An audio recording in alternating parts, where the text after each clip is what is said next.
This today's show, Daniel. Today's show is a miracle of modern technology. Really difficult, folks, to get today's show on board. Stockton's Market Lovers, a lot to cover with you. We are doing Bubblegum in a Dream with the technology. Hopefully, it sticks throughout the entire show. I've got a lot to cover. I want to cover. There's when stocks, bonds, and gold or metals go up. Typically, bonds win. I want to discuss that with you. Got a couple strategies with an ATR line that I want to talk about with you. Hunter and Alex have some awesome research. I know Don has some things he wants to cover. But the first thing we want to talk about is really Hunter's new haircut. I just noticed it. I looked up on the screen. Guys joined. Don is in the shadows. Don is the dark shadow. That's better. There he is. That's better when you just focus in on Don but then he goes to the six-way box, and Don gets dark again. But Hunter, what's up with the haircut? Who authorized that or drove you to that? Because that's not the Hunter haircut. Well, so I drove myself first. It was Miss Stephanie cut my hair. Nicolette is down in Orlando, so she's not here to carry me around to all the. Well, normally she drives me around, and I sit in the passenger seat in a a car seat with a sucker in my mouth. And wow, that was not where I was going with that. But I do have some haircut information for you guys. Yeah. I know it's very, very sought after by the listening audience. So I went to get the haircut, right? My lady tells me they're shutting the place down. I'm leaving. I'm going here, blah, blah, blah. Here's my new card. Here's my number. I'm like, okay, cool. And so I get up there to pay, and she's like, oh, by the way, it's $30 now. It was $20 6 weeks ago. And I was like, okay, so why is that? She's like, well, they're shutting it down, and the lady's not happy about how much money we're making. So we just kind of upped our prices. So let's say upped them 50%. She's like, yep. And so anyways, there's some haircut inflation. I know we talked about Five Guys inflation. So some very in-depth economic analysis to kick off the show. Excuse me. Back to you, Tim. I also went to the broadcasting school.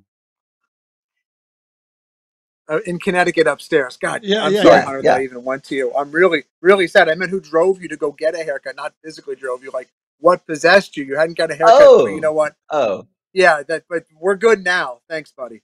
We are really, really good now. So during the week, Danny and Don and I are on a phone call. And I said to Don, or I just said in general, when stocks, bonds, and metals go higher, bonds win. Which in my parlance means stocks lose. So bonds will win the day and stocks lose. And when you pair that with the ATR charts that we talk about on the show, always stock nerds and market lovers, meaning, and just real quick, that if everything reverts back to the mean, and these are pretty small, depending upon where you're seeing these at, but I've got these scrunched down for about 3 years worth of time, so I can show you this. You got 1, 2, and 3 ATRs to the upside, and then down here you'll have the same thing. There's the mean 1, 2, and 3 to the upside. Up top is the S&Ps. Down below are 30-year treasuries, ZB and ES. And the whole probabilistic mindset of which I trade with, and kind of governs what I do, tells me that when I get beyond the mean by 2 and 3 ATRs, I'm starting to get stretched. I don't measure it by percentage. Don measures it by percentage, working off the 50-day. I'm not sure how much he does off the 21-day. I just measure it instead of percentage because I just want to see. I don't want to know percentage how far we are above the ATR. Although I can tell you stretching, I've noticed, starts at around 5 or 6%. When you can look for a little bit of a mild pullback and then maybe further advancement if the 21 were to hold. I know that probabilistically, whether it's an index, whether it's bonds, whether it's a commodity, that they'll start to pull back once you get to the second and third ATR. And so you can see like S&P's up here, they get near the third ATR, and it's a mild pullback. You get up to the third ATR and it's a mild pullback. And so Don's question to me, you can see this tremendous run up here, just running the rails, and then you give it all back here. And of course, that's 2020. So I was looking at 2019 over here on S&Ps. This is 2020. And then over here is 2021. And it's so rare that the indices get up to this third ATR. And when they do, violent pullbacks. It doesn't matter any kind of reason. It can happen. that spike right there is the last line I just drew is the November 9th vaccine announcements. Took it up to the third ATR, and then they started to pull back. So Don said, well, what happens when bonds get up to their third ATR? What happens when bonds get up to the third ATR and stocks are at their third ATR? Why do you say they win? I say that bonds, when they get up, like they just got up to the third ATR right here, and it's real small, and I get it, but I want to just give you a bigger time frame than if I had zoomed in. And right here, stocks got up to the third ATR, and they did pull back. They pulled back about 50 to 65 points on the futures, depending upon what time frame if you're looking at it overnight. If you're looking at the cash session, they pulled back about 50 points. So what can you infer from that? That who wins the day? That when stocks are at their third ATR, when bonds are at their third ATR, when metals are at their third ATR, and we don't have metals up here, where do you think the market's going to head? And I contend that stocks are always a pretty tough word. Most of the time, typically stocks are going to pull back. And so if you feel FOMO, and so where does this apply? Where does this whole thought process apply to? Well, if you're someone who likes to trail up stops, if you're someone who likes to capture gains, if you're someone who experiences FOMO at home and you can't stop yourself from wanting to get the dopamine rush of buying, if you just understood the probabilistic nature of markets, that when you see this, especially these bonds at 3HR, like look right here, I'm just going to draw the line. It's not quite straight, but as stocks approach that second ATR and bonds are getting up to this third ATR level, it typically becomes unsustainable for stocks. And so you can see that bonds are stretching up here to their third ATR, and they keep going higher. And look at what stocks are doing at the same time frame. To start 2020, they're moving in unison. It's not a precise timing mechanism. Don't use it as such. What it is to give you a heads up that it's probably a good time to trail up stop, probably a good time to maybe temper some purchases, or understand where you are in time and space, and that you can adjust your trading plan accordingly. And I think that's what Don was after. And Don, did I cover what we talked about well, or is there something you want to add there? Yeah, and it was accurate for about 18 hours of market time, and now bonds have come off and stocks have bounced off their lows. Yeah, so undetermined who's going to be the winner in this battle. Yeah, and I don't even know if it's a battle. I think it's just I don't know if stocks have, even if stocks do get to the point where they want to get to this third ATR, it's not the pullback or the progress stopping doesn't have to be nefarious. It's not. It's not. I'm trying to think of Danny. Who's a big bear on Wall Street other than when Don pulls out my bear? Like who's Peter Schiff, right? Sven. Yeah. Okay. I was going with Heinrich. Dude. Northman Trader. Heinrich. Oh, that fellow. Yeah. Like it doesn't have to be this Fed conspiracy theory, global market. Like it doesn't have to be all doom and gloom. It's just trading the ebbs and flows of markets, and that's all I really want to accomplish. And so, like, here's a third ATR move of S&Ps. That's back in April, and look, you got a gentle pullback, and then eventually you kind of roll over a little bit there. And so here you don't even get to the third ATR just yet. You're at the second ATR. It doesn't matter if you say, well, what's the impetus for these things to go higher? Just know that the probabilities of these sharp pullbacks, that was a sharp pullback on Thursday's trade. That's a big range. And I'm going to measure that for you here in a second, but it's still not as big as it was in prior moves previous to this. And I'll show you that here in a second. That bonds don't have to go higher in price for the markets to go up. And so let me just explain that whole scenario and why bonds coming off here is super bullish for markets. And so let's go to a different chart set. So that's the SPX. So what I want to point out though is this, as I tie in a couple of things that we talked about recently. So I did a video the other night. Here's Hunter's video, Strength Amongst the Chaos. And then here is a video I did Wednesday night, capturing large trend moves with the ATR. And so on this chart, all you have here is an average true range based on 21 exponential moving average, and this is S&Ps. I did a whole video on it. You can obviously go to revereasset.com look at it. And then if you have questions on that, what I want you to do is call. You can call, you can email 855-722-5932. You're going to get America's Fiduciary. He is the best interpreter on the planet. He'll explain exactly what I was talking about if it wasn't clear to you with the video. But what you can see here is the SPX did come up to the third ATR, and that moved from 43.50 down to somewhere about 42.84. That's a pretty wide range. But look at the overall trend of the average true range. So the average true range going back into the S&Ps in May, look at 514. If you look over here, and I'll get my marker drawn again, it was about 51. I'll get it right up here again, and you can see it changed to 51. $51. The S&Ps were traversed up and down. And that's a big wide range. You can see that range has gotten smaller and smaller. And just over time, look at what's happened to the S&Ps. And so when you've got a trending lower range, that's really good for price, especially when you come above the 21. And I talk about that extensively in that video. But the laws of probabilities don't escape any of this. And you can see there's been an upward move here in the average true range. You're at this third ATR. And I contend that this is not where you want to establish positions. For me, probabilistically, I think that if you get up to the third ATR, what do I think is going to happen? Well, this could happen right here. You just kind of ride the rail up, and then eventually you give up the ghost. Unless you have rules that help you capture those gains and lock them in, instead of looking at it like Don, I don't think Don didn't mean anything by it, but just like he said, it's a battle.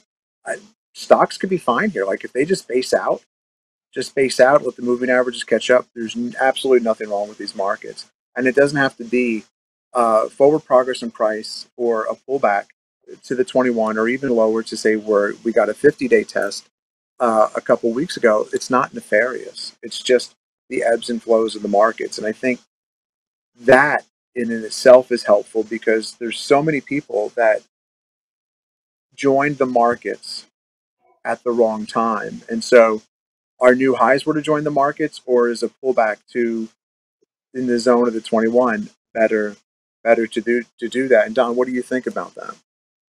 I think it's extremely rare that you see both at the +3 ATR for one thing, and that probably would get the attention of markets and say, hey, we're kind of experiencing something that's very atypical, and that in and of itself should tend to put you a little bit get your antenna up to see that there may be something sharp in one direction or the other direction getting ready to occur. And that is what we saw Thursday morning.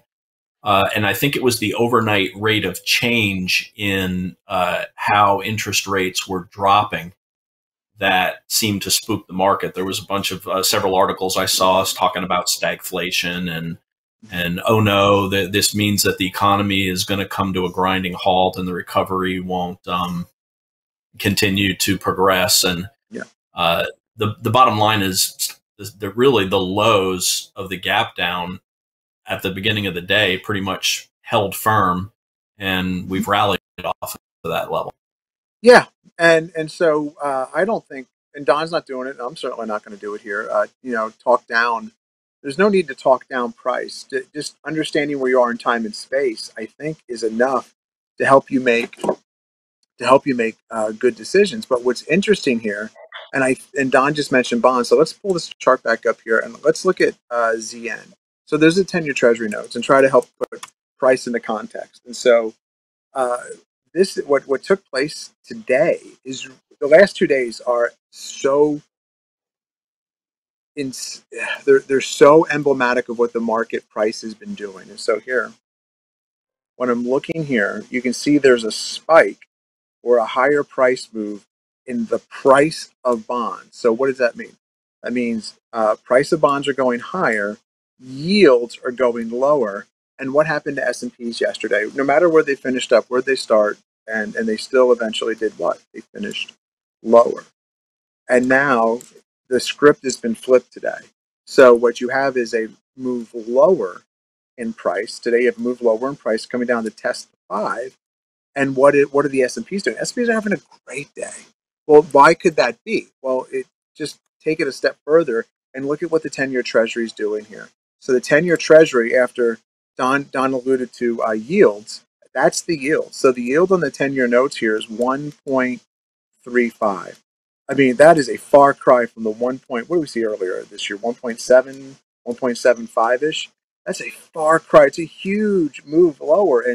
And we were talking on the morning call. Well, is this signaling that the market's looking forward and saying maybe there isn't this period of growth coming? And you only know in hindsight. But let's look at this for a second. Bonds rally today. Okay, I mean, bond prices come off today. Yields rally today, and I purposely have not done this to do it live with you on the show. Let's just. I'm going to start with Goldman Sachs. Give me another financial. Look at this, up 3.32%. Hunter, give me a stock in the financial space. Any stock. Discover, DFS. I think they're having a good day today. What is it? Up 5%. Alex, give me a bank, give me a financial services company, someone that benefits from higher rates. Anybody. What's that? He talked and he's muted. So all right, we'll come back to Alex. That's fine.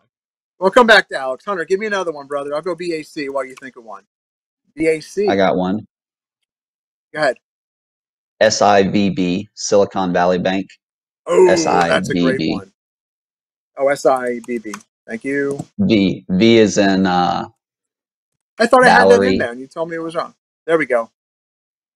Look at that. And so there's a tremendous group of stocks that benefit from this move in higher rates. And that move in higher rates is, like, we could even take it a step further. Like, what's Caterpillar doing today? Yeah, Cat's up today. What's Deere doing today? Give me another expansionary stock, Don. Any stock, doesn't matter. URI is one, United Rentals. URI? You got it. While you guys were talking about this, I just got a you know how you get alerts on your phone, and it says stocks making the biggest moves today, and it had Goldman Sachs, Discover, and then a couple others, but they were all almost all financials. There you go. Mm-hmm. And so this move in higher rates, I think we lost two people on the show. It's down to the three of us: Hunter, Danny, and me. Alex, I think, is back. I think he's working. You guys can't hear me. Huh? Oh, there he is, Alex. Oh, we can hear you.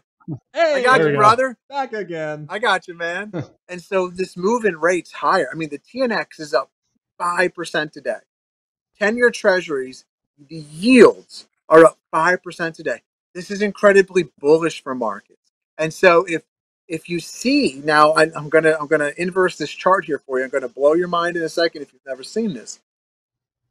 If TNX can keep moving higher, meaning the yields can keep moving higher, you're going to see markets sustained. You're going to see this right here is the mother's milk in this moment in time for markets. But, let me show you this. I contend that this is easily a place where you would short yields. What do you mean by that? I mean, I guess you can short yields. You can short anything, right? But here is, look at how yields struggle here. They hit, ever since this midpoint of May, they come up to the red line's a 50-day on my charts. The pink line's a 21. The green's an 8, and the 5 is a purple line. But they can't get above the 50, okay? Then they struggle to get above the 5. Can't get above the 50. Can't get above the 34, which is the blue line. Now they're struggling at the 8. They fall off a cliff, and they've rallied back to the 5. And now they're pausing at the 5. And so someone would say, well, you got to buy them low. And maybe you do. Put any stock in here. Doesn't matter if it's TNX. Doesn't matter if it's Amazon. Doesn't matter if it's Ford. Doesn't matter if it's Caterpillar. Put any stock in there. And technically, it's hit kind of a little wave of resistance. But I think that this would be a point where you would short it. And sometimes shorting is really hard to see for folks. So on Thinkorswim, what you do is put a minus sign in front of the ticker, hit enter, and then I will show you what this chart looks like. And you would tell me, oh, this is a really bullish chart, Tim.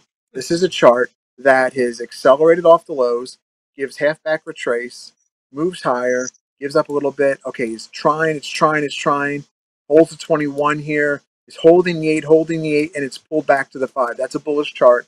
It looks like the path of least resistance would be that. And if that's the case, then remember, we have the chart inverted with a minus sign. So what we would do is we would say, okay, let's take the minus sign out now. And so where is the path of least resistance for TNX? And if it's lower, if the path, until it starts closing, really, I mean, it got to close above the 8, and until it can get climbing above 21, I think the TNX is still in danger of rallying and failing. And if it rallies and fails, if the TNX rallies and fails, the market right now is in sync with this. And I'll at the end of the show, I'll give you a little bit more of flavor to this to enhance your research and show you what the market's really trading with as well. Isn't that still quite a bit extended to the downside on an ATR chart?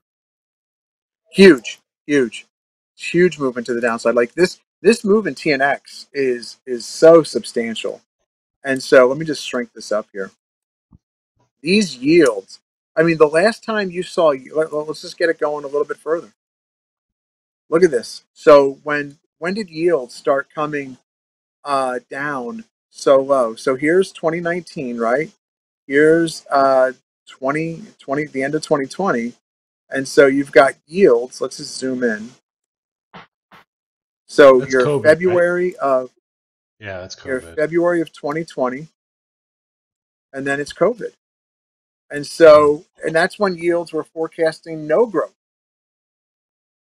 You know, this is before all the government intervention, all the stimulus programs, all the things that we now know took place. And so if we auto zoom the chart out, and so it's really interesting to see that yields,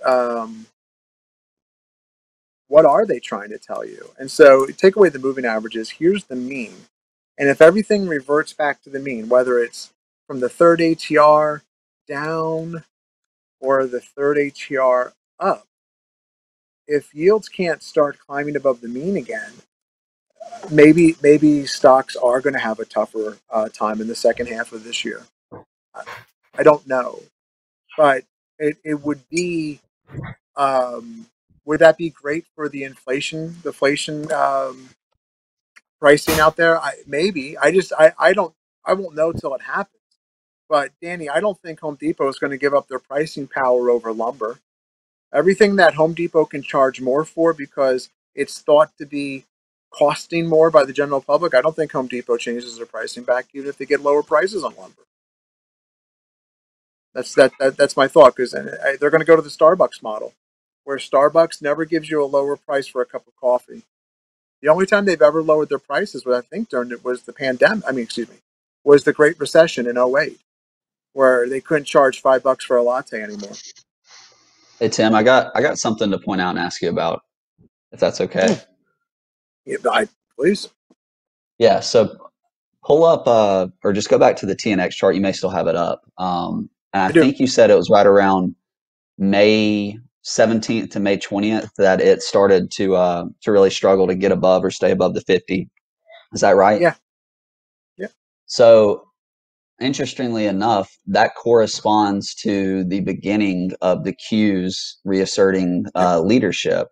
However, so this is kind of my point, and I guess just something to think about.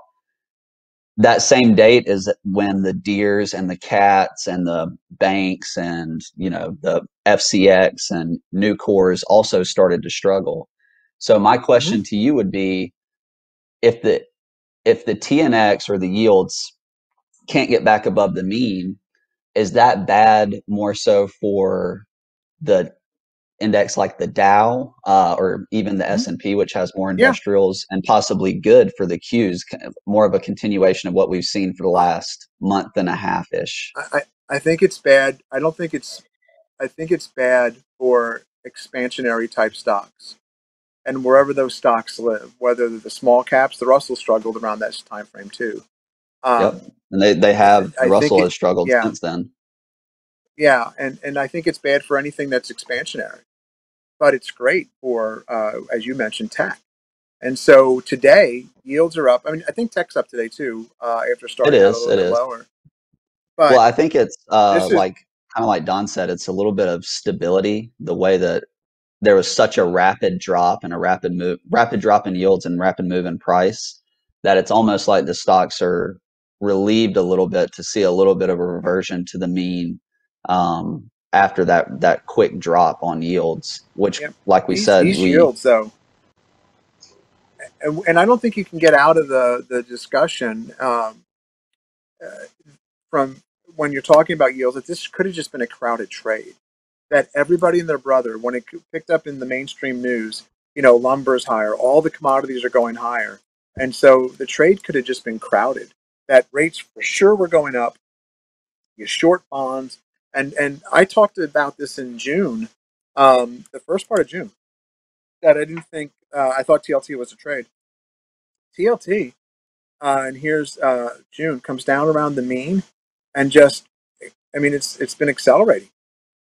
And that's a big move for TLT. Like someone will go, Tim, that's like 138 to 148. That's only 10 points, But when you look at moves historically, in terms of price, that's a pretty big move in that short of a time frame for TLT. Well, especially for bonds, Yeah, not a growth stock. And right, and so I mean, I think Don's right here, where like when.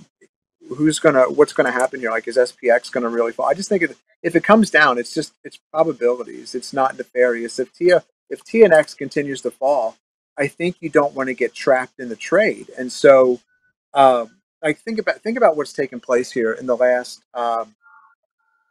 3 months. Let's look at housing. We'll start with housing. It's this rotation, right? And I think people are trapped. And so, like we talked. I forget when we talked about it. If someone remembers, like I mentioned the housing trade was over. At least I thought the housing trade was over. And here's Lennar. Let me get this on a chart that's not ATR. And like here's Lennar. We'll do DHL. We'll do them all. So Lennar, you can see Lennar has struggled to make any progress. And as I adjust my chart, to make really any progress after hitting that 110 high. And then like let's look at DHI and then Toll Brothers. Like look at these. Look at DHI. Below the moving averages, or look at Toll Brothers. Look at, what's interesting here too. Look at ITB. Like ITB, which is more construction oriented. Like if you look at HXHB, which is an ETF, that's got more retail in it, like a Home Depot and a Lowe's. ITB is more construction based. Look at Zillow. Oops, let me type Zillow in there. Look at Zillow. Not really doing well. Hey, Alex or Hunter, what's open doing? Open, I think, just OPEN. Is it open? Nope. Oh, well, OPEN. If I typed it right, buddy, it would probably. Yeah, there it goes. Look at these. These are not leaders right now, and so check out check out XLB, Tim, as well. XLB is the Spider Materials ETF. It looks almost pretty identical to what you see with ITB. And so what happens is the media picks up on a narrative. So the media is talking about housing. If you remember the spring, housing. And I think people get stuck in these things because there's still like the 5.5 million home shortage hasn't gone away. Like you still have this big home shortage. People are still struggling, at least where I live in Texas, to find adequate housing. You've got there's pricing power with the builders who can bring you the contract you're about to move in. And it's really not even bringing you the contract. It's bringing it to your knees where they can then charge you $25,000, $50,000, $100,000 more because the price of materials has gone up on them. And someone's going, well, how can you do that with a contract, man? And it's all in the fine print. And then the narrative switches from homes to cars. Like cars are where, there's not enough automobiles. There's a chip shortage. There's pricing power with not only new cars, with used cars. And then you look at GM and you look at Ford and you look at I'm in my mom's basement. I think there's a cat down here who just knocked over something. He just saw me look over. No, not gremlins. They have a cat. And the cat's name is Killer, and I swear to God that thing wants to eat us every time. I don't know. I've never seen my dad more affectionate towards another human or entity than this cat. Volkswagen. What is Volkswagen? VWAGY. Do I have that right? Yeah. Yep. Like Volkswagen. These are not leading stocks. Look at Toyota. Toyota's actually not too bad. but still they've all kind of come back struggling to pretty get significantly, though. But they're Like not. Ford, They're not lead like a they Tesla. fall a similar category as the expansionary stocks, as you said. Mm-hmm. Like you can look at and Ford, then look at travel. It's struggling. GM, same thing. Yep, and then like travel has been it's a slow news cycle, and so you're hearing about all the airport delays and how they don't have enough people to work, and there's so many people flying. And look at what Southwest. And you got the variant, and then you got the variant, and the effectiveness of the vaccines in question. That those have really been hit pretty hard. Cruise lines, airlines. I guess I don't know. I shouldn't. I don't want to not denounce. I don't want to not consider what you just said. But planes are full. Like no one's stopping flying because of the Delta variant, are they? Are people considering I that, agree, or are the stocks 100%. looking forward? I think and so the stocks are reactionary to like you said, what's seen in the headlines. I think it's all part of it. There's just a vicious rotation that has taken place in the markets. And the last one I'll leave you with here in terms of not getting trapped and like, well, how do you use this work? Like someone who's new to the show, and I always tell people, give us 4 weeks. We do 6 videos a week. 6. No one's doing that much work 6 days a week. And so we put out strategy videos 5 nights a week, and then you get this podcast on a Saturday. And those in the know where to find it on the website on a Friday night if they want to get started early, or on our YouTube channel. Alex, tell me about our YouTube channel. What do people need to know about it? Yeah, just look up Revere Asset. We have some new videos coming out. Once a week or once every 2 weeks, I'll be putting out a bonus stock video. There was not one this week because markets were extended. And as you could see, we had a little bit of a pullback yesterday, bounced today. But I'm only going to put out what I think is a proper buy point, a proper stock for our viewers. But if you do go to it, make sure you like, share, and subscribe. Yeah, the best way is like, share, subscribe, hit the ring-a-ding-dinger bell. So when Alex posts a video there, or we drop a new video in there, you get alerted on your phone or your tablet. It sends an alert to your desktop if you have your browser open that, hey, we just dropped a video with Revere Asset, and you'll get alerted to the moment it hits. So I think there's just a group of people that keep getting trapped in all these stocks, or they're getting worn out in selling these. And so now you've got what's great here for expansionary names, and maybe if the TNX wants to keep making a move higher, those expansionary names start to come back, Caterpillar, Deere. But look, not enough planes, right? Like there's not enough planes for Southwest, not enough planes for United. They've made huge orders from Boeing, and all Boeing has done since those announcements is pull back. And so for anyone to say that this market's easy just by the expansionary names, the economy's growing, I don't think that's the case. And I think that if you go back to what I was talking about up here with SPX, that as long as the TNX is going higher in yields, interest rates are moving higher, that's great. That's absolutely fantastic. But the moment Tim, that can stops, make a point to that? Please. So that May 17th date, that's when the CPI number came out, and that's the most important thing for inflation. Everyone was saying, grandma, my aunt, buy Exxon, buy the industrial type names, and the exact opposite thing happened. So when the crowd, like you said, is getting crowded, maybe you should think outside the box and follow your growth stocks like tech, because look what happened. And another point I want to make is timing-wise. The average run in the NASDAQ the past 4 years, if you pull up a chart from 2018 to now, it's been about 3 to 6 months of these really strong trends. So if we're like 2 months in, we're relatively, historically looking at it, about a couple months into this run. So we may have some pullbacks, but this could be still a really good opportunity if you see a good setup and the market was down like it was yesterday to get in. Just remember that crowded trade thing. When everyone starts to get into tech and everyone around you is buying tech stocks, just, be prepared and have your stops. That's pretty much it. Just like the industrials, everybody was buying the industrials, and now they're selling. Exactly. Everyone, Paul Tudor Jones, the day before the CPI number came out, was saying, buy the inflationary stocks, buy this, and look what happened. I mean, I'm not saying that he was setting everyone up for failure. He's one of the smartest. He might have been selling his world. own stocks. He was exactly. We don't know, right? But I'd hate to say that and accuse of him doing that. But you never know. It's just interesting how things set up, and the big message is just do your own work. So or follow us. Yeah, like and subscribe. Absolutely. Yeah. So like and subscribe. So there you go. Like and subscribe. So look, just to put a button on this conversation, we'll move into some research. So what I'm looking for, and you can pause the video here. You can screen capture these. I talked about this in the video. Typed out some of the notes that I really should have done in the video, to be honest with you. I was just doing them from my notebook, my journal that I keep.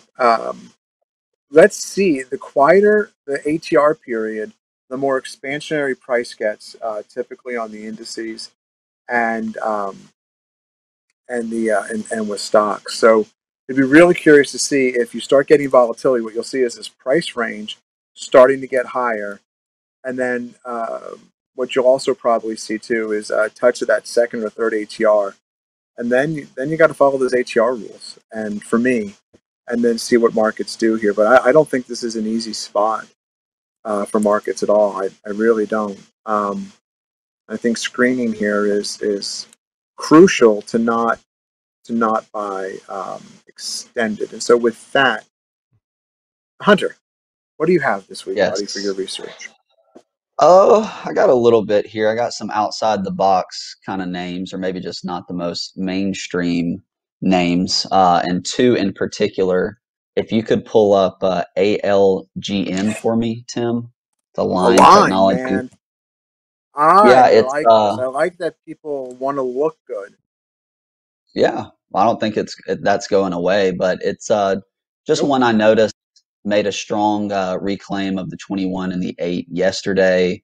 Follow that up with some nice action today, and one that's been relatively quiet. It had a big gap up back in October and has never broken the low of that gap day, I believe. Maybe it did and touched the 8 on like October 30th. But just one that's been quiet, that's been basing, and doesn't look too bad here. They do have earnings coming up, but just one that's maybe starting to break out. They're only $15, $17 from all-time highs, so just something to watch there.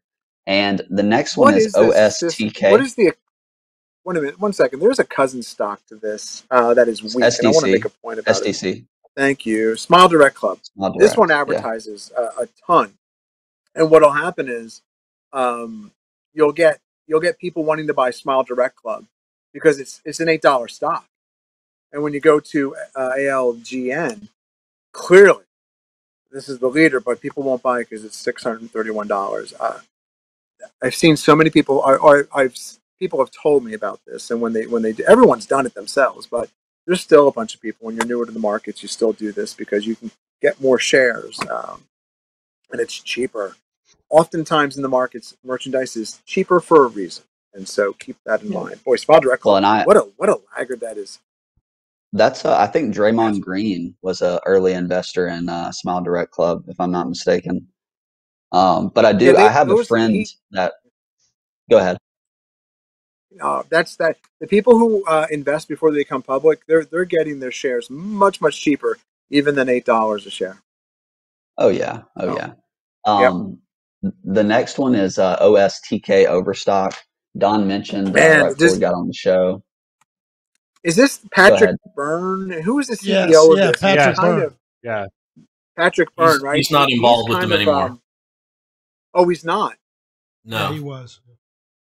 That is that would be new management, which would be a good thing for this company. Yeah, I just another off the radar name. I mean, it ran up to 128 in August of last year and has not been able to get back to those highs, but it's on the cusp of breaking a downtrend line from that 128 level. And it's also had some decent volume days in the last couple of weeks here as it's tried to get through 100. And it's one I've been watching really since about about the May low we talked about for growth stocks. It's gone from roughly 70 up to 100 in that time frame, and one that showed some extreme relative strength yesterday on a day when a lot of growth stocks were down. They did get an upgrade, I believe, from Needham, but got back above the 21 and the 8 yesterday, and then continued that strength today, up another 6%. So is OSTK still tied to Bitcoin or cryptocurrency in general, or have they broken free of those shackles? I don't know. I mean, as far as I know, they don't own any. They may. I could be 100% wrong. I'm not sure if they accept it as subsidiary that is blockchain based, but it's not a significant part of their revenue. And I'm not. They were talking about spinning it off. I'm not sure if they have or not yet. Okay, and like MSTR, I was on their website. Yeah. No, you can go ahead. They're not like MSTR. They don't have X amount of billions of dollars in Bitcoin or anything like that. I mean, was kind of my question. Where's that? Yeah. And really, if honestly, the valuation was more or less a lot of the basis for Needham's upgrade / article they put out, was that the valuation is very compelling given their earnings and revenue growth, et cetera, et cetera. So just 2 off the radar names. I do want to highlight. You can do these really quick, Tim. TAN is sitting right above the 200-day after breaking it. Solar got hit pretty hard with the sell-off yesterday and ultimately came back pretty nicely. And so yesterday, it breaks the 200, breaks the 21, ultimately reclaims the 21 EMA, but closes right below the 200. And then today, we're poking the head back above the 200 EMA. So just a ETF that's been coming back, had some nice volume, that's actually at a very, very low risk entry point. I mean, theoretically, you could buy it here with the stop 1-2% below the low of yesterday, $84, and have very minimal risk for something that's been shaping up. And in the same space, FSLR, First Solar, is doing something kind of similar. It had a big move above the 200-day. Came back and retested it yesterday and closed at the top of the range, and then today back above the 8-day. And in MarketSmith, it's actually picking up a cup and handle formation over from 123, 125 to now. So just one name in the solar space, and then you got the ETF. And then Tim, I've got one last thing that's kind of in relation to my video, but I just want to highlight it because I think it's important. As far as what I talked about last night, will you pull up Matador for me, Tim? MTDR.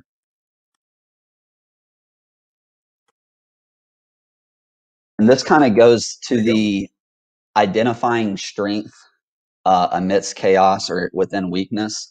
So yesterday, Matador was a standout in the oil and gas space, right? It didn't quite touch the 50, ended up being up 2% after it was, I believe it was down 2-3% that morning.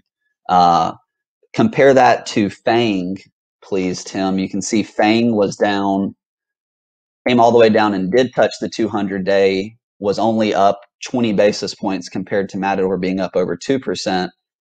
And what's happened today? Matador is up 4%. It's back above the 21, and FANG is running into resistance at the 21. It's up 1%.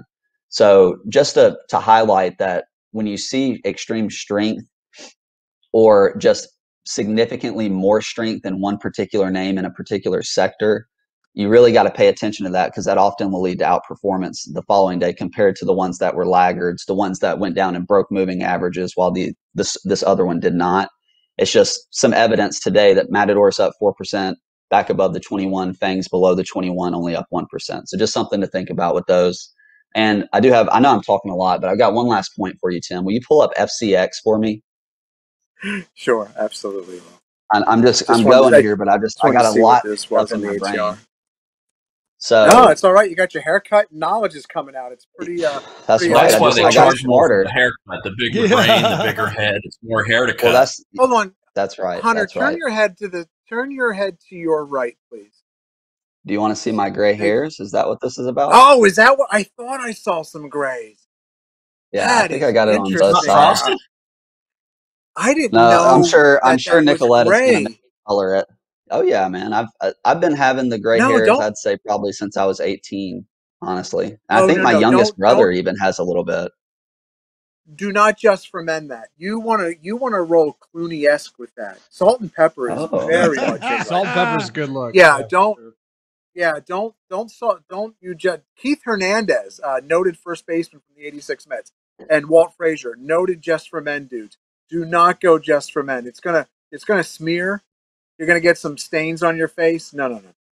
Go for pepper. the yeah. I will. I mean, Danny's biggest contribution to the show was that comment. Yeah, well, he's going from Prince Valiant to salt and pepper. Noted. What do you got with FCX, brother? Yeah, last thing, and it kind of goes back to what we just talked about with yields and with those expansionary stocks. I would caution buying the FCX or the new cores of the world right now, because yes, FCX is up 5% today and new core is up 3% or so today, but they're running into declining moving averages that they've already had trouble getting through. And secondly, there's pretty much on any of them across the board, there's very light volume pushing them up today. And that's something we saw happen with growth from February into May, is they would rally up on lighter volume than when they sold off, and they would fail at moving averages, or either they get back above it for a day and then they go right back below it and continue the downtrend. So I would just caution. Volume has been light over the summer as well. Don, what's the volume today with the move up? Volume was heavier yesterday. What's the move today with volume on the industry? Slightly below average today. It was very light last week because of the July 4th holiday, but it's come back a bit this week. I think it's easier to push markets around here too. Well, and you've also the growth names like Shopify, Roku, Amazon. Those names have had above average volume to the upside in the same time frame that the FCXs of the world were having above average volume to the downside, and have not really been able to get any above average volume days where they're pushing through resistance. That's kind of, to me, is I want to see a definitive, if it's really a shift in leadership and another rotation type thing taking place, I want to see it proven that there's really some strength in buying coming in here. And that, for me, that means volume coming in and pushing it up on an update and getting through resistance with volume as well. And we just haven't seen that from the John Deeres, the Caterpillars, the new cores, the FCXs, those types of names over the last couple of weeks. All right, go ahead. I know that was dead cat bounces until they can start forming the right side of a base. It's hedge funds pile in on the short side. They go long short. They pile in on the short side when things are trending lower. And then when you start getting a bounce in that, they've got to start covering, and that pushes it higher. Go ahead, Alex. What you got, buddy? In mode, INMD. Yesterday, this pulled back. IN, other way. Yep. Thank you. This pulled back to the 50-day yesterday, and bounced pretty nicely, and then reconfirmed today with another follow through. They make aesthetic, non-invasive cosmetic stuff. So basically, that space is probably going to explode now that everyone's going back out, and men and women. I don't think it's just exclusive to just women needing like skin treatments or what have you. Guys need that too. So they definitely have that total addressable market, that their TAM is there. And look into the company. They have a lot of products, and I've seen them pop up. I went to the dermatologist. He had a couple of their products in house, because I got to go to the dermatologist. Live in Arizona. I don't want to get skin cancer. Being in the sun all day. The other stock we actually own in house, and I own personally, is CrowdStrike. So don't buy this here. It's kind of extended, but if that 21 EMA catches up and this continues to go sideways, look for a spot near that 21 EMA, and then a good stop would be about minus 3% off that your entry. Keep it tight stop, because we are extended. I tend to keep my stops tighter on new entries when the market, the Qs are over 5% extended from their 50-day moving average. The other thing I wanted to ask you, Tim, is if you can pull up the dollar for us. Don't jump ahead. I'm gonna cover. Oh, you were gonna go over that? Yep. Okay. Well, then that's pretty much it for me. I'm keeping it simple. Yeah, those two. You got it. We'll talk about the dollar here in a few moments. Don, you've got all right, thank you. 21 over 21. Let's see here. 21 over 21 friends can be found. Revere Asset, Daily Market Insight, and what Don does every Friday night, take you into your weekend, get your watch list built or rebuilt, features 21 leading stocks, buy, sells, does a 30-30 update. And if you can't find any of Don's 21 over 21 videos, 855-732-5932, or here is all of our email addresses. Don, what you got, man? Let's focus on what have been the 4 horsemen of Grotection over the last 6 weeks. NVIDIA, Docu, Crowd, and Net. And these have been riding not only their 21 higher, but their 80 MA higher, showing significant strength. Now, what you see with NVIDIA there, this is the first crack showing in that. This is going to be, if it doesn't get back above 804, it'll be at second close below the 80 MA. So that'll be a minor character change for NVIDIA. It's had a very strong move. It hit 25% above the base breakout, which is typically an O'Neill spot to start taking some profits. And also they've got their split looming in about a week and a half. So people might be lightening up in anticipation of that after seeing how Apple and Tesla put a short-term top in after they concluded their splits. So we took half of our gains off on this yesterday. The remaining half is riding with about a 25% gain, and took half of that and put it into Marvell today, MRVL, which has been moving just about as strongly as NVIDIA, but it's just now coming to the top of its base. And nice volume patterns on it, nice pullback right to the 21 and a bounce off of it yesterday. So replaced half of NVIDIA with MRVL, and we're still riding with Net, DocuSign, and CrowdStrike. A couple of more non-tech stocks added to the portfolio this week, and I'll talk about them in Friday night's video. Oh, perfect. Danny, let's do this. Any commentary, and then give us a normal close, and then I've got one last thing. Oh, I don't get to talk about interest rates too? So I want to jump in on that with your conversation. Do any kind of commentary you want. Well, I don't know what you're going to say first. I will say this, though. Everybody's talking about the dollar, all this spending and all these problems that the dollar, the bond market, whatever's going to crash. Folks, here's the problem. As long as our interest rates stay above Europe, the EU, and Japan, you're not going to have a collapse of the dollar, and you're not going to have a collapse of our bond market because it's all relative. It's all relative. And right now, we're the strongest of the week, if you will. Anyway, folks, if you like what you heard, please tell a friend, tell a neighbor. Just send them to revereasset.com. They can sign up. There's a subscribe button. They can sign up to the subscribe button, and they'll get this this weekly video podcast. They'll also get our daily market insight so that they can, get information, free research every day of the week that the market's open, and then the podcast on Friday or Saturday. And we won't spam you. We won't reach out to you in any way. It's up to you to reach out to us. And if you want a complimentary portfolio review, just shoot us an email. It's Dan at Revere Asset or Don at Revere Asset, Tim, Alex, or Hunter at revereasset.com. You can always call us old school at 855-REAL-WEALTH. And look, you're not going to get some sales cycle. If you just want to talk stocks and markets, look, Danny's the one who answers the phones around here. We don't have salespeople. And we specifically have Danny answering the phones. So you actually can talk to someone that matters in the markets and matters to you. You call your advisor, they're going to have plausible deniability because they've got you in a bunch of mutual funds. They're not responsible for strategy. It's a really big differentiator between what we do at Revere and what everybody else in the free world in China does out there. And so take advantage of it. We offer it for free. We talk a lot more to our clients because they're our clients. But if you're not a client, you want to just talk stocks and shop and have some questions about something you heard or saw, please never, ever fear calling this real quick. Two last things here. So Alex looked up the dollar here. Dollar is interesting to me here, and I'll show you the relationship. And notice what the dollar is doing today. So dollar yesterday, it's just like interest rates. The dollar had gotten stronger, and the markets got a little weaker. The dollar's getting weaker today, and what are stocks doing? Stocks are going higher.